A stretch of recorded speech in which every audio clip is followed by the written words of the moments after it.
Et dans cette vidéo, je vais vous montrer comment cultiver de la pierre infinie ou obtenir de la pierre infinie. Pour cela, il vous faut beaucoup, à savoir une pallbox et une carrière.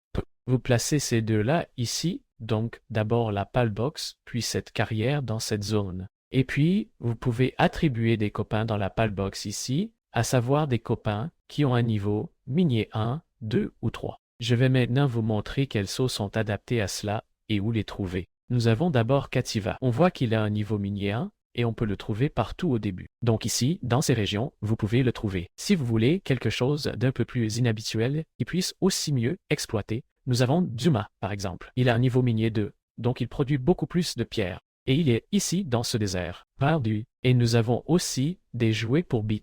Il a même un niveau minier 3. Alors prenez-le certainement lorsque vous êtes dans le désert. Et puis vous pouvez produire beaucoup de pierres ou même de minerais. Anubis a également le niveau minier 3. Et j'ai même réalisé un tutoriel sur la façon de le reproduire, que vous pouvez trouver ici en haut à droite. C'est pourquoi vous n'êtes pas obligé de le colorier ici, car vous ne le trouvez pas. Il n'existe qu'en tant que patron, où vous pouvez le reproduire. Le meilleur endroit pour l'exploitation minière est Astegen. J'ai également un tutoriel sur la façon de l'élever que vous pouvez trouver ici en haut à droite. Il a un niveau minier 4 et vous ne pouvez le trouver que ici, dans cette région. Vous prenez ensuite un pal, le placez ici, vous pouvez ensuite le récupérer avec peau, puis le jeter à la carrière, et puis au fil du temps, il produira de la pierre pour vous. Vous faites cela ici, dans la boîte, et vous pouvez ensuite l'utiliser très facilement. Et ainsi, vous obtenez une pierre infinie en parallèle. Si la vidéo vous a aidé, je serai très heureux d'un like et d'un au revoir.